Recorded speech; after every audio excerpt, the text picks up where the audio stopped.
मध्य प्रदेश में पत्रकारों की एक लिस्ट वायरल हुई है और इस वायरल लिस्ट ने सभी को चौंका दिया है।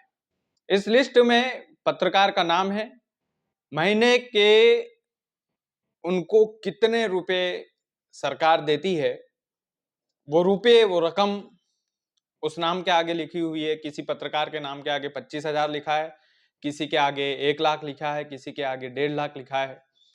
तो सभी की अपनी अपनी कीमत जो है उस वायरल लिस्ट में लिखी हुई है और बकायदा उनके नाम भी लिखे हुए हैं। आखिर इस वायरल लिस्ट का जो सच है वो क्या है और सरकार इन पत्रकारों को किस बात के पैसे देती है, और उसमें से ऐसे ऐसे पत्रकारों के नाम हैं कि ये आदमी तो चाय भी नहीं पीता होगा किसी की। यार, पत्रकारों में ऐसे ऐसे लोग भी हैं जिन पर आदमी चाहते हुए भी आरोप नहीं लगा सकता कि ये आदमी इस लिस्ट में, जो सरकार के खिलाफ दिन भर बोलता है, जो सरकार की दिन भर बगावत करता है, उस आदमी को भी सरकार की तरफ से क्या पैसा आता है और सरकार इन पत्रकारों के लिए पैसों का जुगाड़ कहां से करती है और किस बात के पैसे इन पत्रकारों को मिलते हैं। ये तमाम सारे सवाल आपके मन में उठ रहे होंगे। दरअसल एक चेक पोस्ट चलती थी मध्य प्रदेश में। पिछले दिनों वो चेक पोस्ट जो है मुख्यमंत्री के फरमान से बंद हो गई कि मध्य प्रदेश में जितनी भी चेक पोस्ट है वो जो है अब बंद की जा रही है। उसके बाद में ही ये लिस्ट वायरल हुई। अब लिस्ट और चेक पोस्ट क्या क्या लेना देना है वो हमें समझना जरूरी है। दरअसल चेक पोस्ट पर जब गाड़ी की चेकिंग होती थी तो वहां से अवैध वसूली की जाती थी, अवैध चंदा उगाया जाता था। किसी गाड़ी से 6,000, 7,000, किसी से 8,000, 10,000 तक की डिमांड होती थी और बकायदा गाड़ी को देना ही पड़ता था, नहीं तो वो गाड़ी निकलती नहीं थी वहां से। अब चूंकि ये पूरा धंधा अवैध था चेक पोस्ट का, कुछ लीगल चेक पोस्टों का अगर छोड़ दें तो ये पूरा धंधा अवैध था, तो इस अवैध धंधे पर पत्रकारों की भी नजर थी, कुछ सत्ता पक्ष के नेताओं की भी नजर थी और कुछ विपक्ष के नेताओं की भी नजर थी। और जिन जिन की नजर इन अवैध चेक पोस्ट पर जाती थी, चेक पोस्ट वाले उसकी तनख्वाह बांध देते थे कि हर महीने के इतने रुपए तेरे को मिलेंगे। अब इसका खुलासा तब हुआ जब नितिन गडकरी जो है उन्होंने मध्य प्रदेश को लेकर एक बयान जारी किया कि चेक पोस्ट के मामले में मध्य प्रदेश अपनी इज्जत खुद खराब कर रहा है और वहां से जो है छोटी छोटी अवैध वसूली की जा रही है। और कुछ पत्रकारों ने मुझे बताया है ये, तो इस वजह से जो है ये चीजें मध्य प्रदेश के लिए कुछ ठीक नहीं है। नितिन गडकरी जो सड़क परिवहन मंत्री हैं, उन्होंने बकायदा ये बोला है कि इस तरह की जो चीजें हैं वो चल रही है। अब देखिए इसमें समझिए, एक और गणित समझिए इसमें कि नितिन गडकरी का जब ये बयान आया सामने तो फिर मुख्यमंत्री का फरमान उसके कुछ दिन बाद ही आ जाता है कि चेक पोस्ट को ही बंद कर रहे हैं हम। अब चूंकि चेक पोस्ट बंद हो गए तो फिर जाहिर सी बात है कितने लोगों का चंदा, अवैध चंदा जिन लोगों को जाता था, चाहे वो सत्ताधारी पार्टी का ही नेता क्यों ना हो, चाहे वो विपक्ष का ही नेता क्यों ना हो, चाहे वो पत्रकार ही क्यों ना हो, तो इन सभी के चंदे, इन सभी की मंथली जो इनकम थी अवैध तरीके की, वो एकदम से रुक गई, उस पर लगाम लग गया। अब उसके बाद जाहिर सी बात है सरकार को ये लगा कि चूंकि हमने चेक पोस्ट को बंद किया है तो पत्रकारों की तनख्वाह हम कहाँ से देंगे या पत्रकार अपनी अवैध कमाई कहाँ से करेंगे। तो हमने चेक पोस्ट को बंद किया है तो ये पत्रकार हमारी खिलाफत करेंगे, ये पत्रकार हमारे खिलाफ बोलेंगे।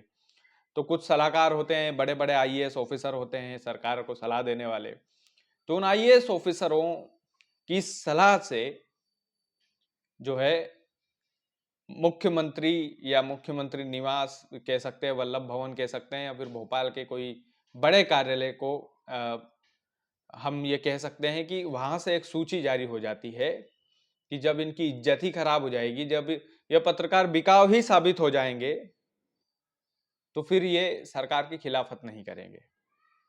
तो इन लोगों ने वो सूची जारी कर दी और उस वायरल सूची में बड़े बड़े धुरंधर पत्रकारों के नाम है, बड़े बड़े धुरंधर, मध्य प्रदेश के धुरंधर पत्रकारों के नाम है। अब ये तो हो गई एक तरफा बात इस बात की कि पत्रकारों के नाम वायरल कर दिए, तो फिर जाहिर सी बात है मार्केट में इनकी टीआरपी, इनके नाम की टीआरपी की अपने आप को ईमानदार दिखाता था, और लेकिन है नहीं। लेकिन कुछ ऐसे पत्रकार जो ये मानने को ही तैयार नहीं है कि भाई ये सूची सच है। अब उनका पक्ष लेते हैं, ये सूची सच ही है। कुछ ऐसे पत्रकार भी हैं जो ये मानते ही नहीं कि ये जो वायरल सूची हुई है ये पूरी तरह से सच है, ये एक षड्यंत्र है हमें बदनाम करने का।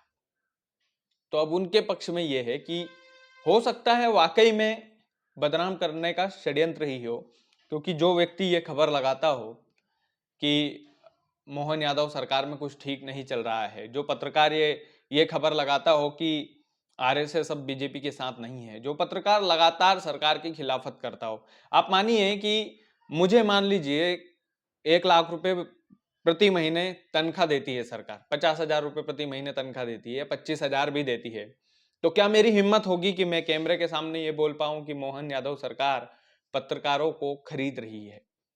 क्या मैं ये हेडलाइन दे पाता? ये एक लॉजिक वाली बात है। वाकई में इस लिस्ट में ऐसे ऐसे पत्रकारों के नाम हैं इस वायरल सूची में कि जो दिन भर सरकार की कमियां गिनवाते हैं, दिन भर सरकार के खिलाफ बोलते हैं।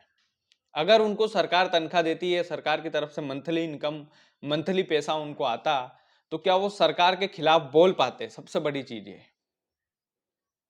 तो ये संदेहास्पद, और इस सूची में कई सारी गड़बड़ियां हैं, जैसे जूनियर पत्रकारों को, किसी को जूनियर पत्रकार को 1 लाख रुपए प्रति महीना जो है वो इस वायरल सूची में लिखा है, और उनके जो सीनियर है उनको 25,000 रुपए महीना ही लिखा है। तो इस सूची पर संदेह होता है, लेकिन ये सूची मध्य प्रदेश में जो है चर्चा का विषय बनी हुई है कि पत्रकारों की एक लिस्ट वायरल हुई है भैया, रेट लिस्ट इसको बोल सकते हैं, और उसमें कीमत लिखी हुई है पत्रकार के नाम के आगे कि इस पत्रकार को महीने के इतने रुपए, और इस पत्रकार को महीने के इतने रुपए, और इसका सीधा लेना देना चेक पोस्ट से हो सकता है। सीधा जो चेक पोस्ट मोहन यादव सरकार ने बंद किए हैं उससे लेना देना होता है, क्योंकि आए दिन ये खबरें आती थी, आए दिन कोई भी पत्रकार भोपाल के कार्यालय में पहुंच जाता था और मांग करता था कि चेक पोस्ट में कुछ हिस्सा हमारा भी हो। तो ये एक बड़ा जो है गेम चल रहा था, लेकिन नितिन गडकरी से जाकर कुछ पत्रकारों ने बोला और नितिन जी ने बयान जारी किया, उसके तुरंत बाद चेक पोस्ट बंद हुआ, उसके बाद में लिस्ट वायरल हुई। लिस्ट जब वायरल हुई तो मध्य प्रदेश में तहलका भी मचा, तहलका मचा कि भैया पत्रकारों को खरीदने की तैयारी, या पत्रकार क्या वाकई में खरीद लिए गए थे सरकार के द्वारा। इस तरह की तमाम सारी बातें चल रही है, और ये बातें हैं, बाकी इसका पुष्टि वाला प्रमाण पत्र तो बस वो वायरल सूची ही है जिनमें पत्रकारों के नाम हैं, रेट लिखे हुए हैं। आखिर वो सूची वायरल कहाँ से हुई? इन तमाम सारे पहलुओं की जांच होना चाहिए। अगर वो सूची झूठी वायरल है तो फिर समाज में ऐसे पत्रकार भी हैं जो वाकई में सरकार के की कमियां गिनवाते हैं, और वही पत्रकार काम के होते हैं जो सरकार के दिन रात बैठ करके आरती उतार रहे होते हैं, जो तारीफों के पुल बांध रहे होते हैं। वो तो मेरी नज़र में तो उनको पत्रकार नहीं मानता। हाँ, कुछ अच्छे काम सरकार ने किए हो तो वो ज़रूर दिखाने में उसको कोई बुराई नहीं है। लेकिन इस तरीके की लिस्ट आना समाज में एक तरीके से धब्बे के समान है। बाकी आप वीडियो को ज़्यादा से ज़्यादा शेयर कीजिए। चैनल यदि आपने सब्सक्राइब नहीं किया है तो प्लीज़ कर लीजिएगा। बहुत बहुत धन्यवाद।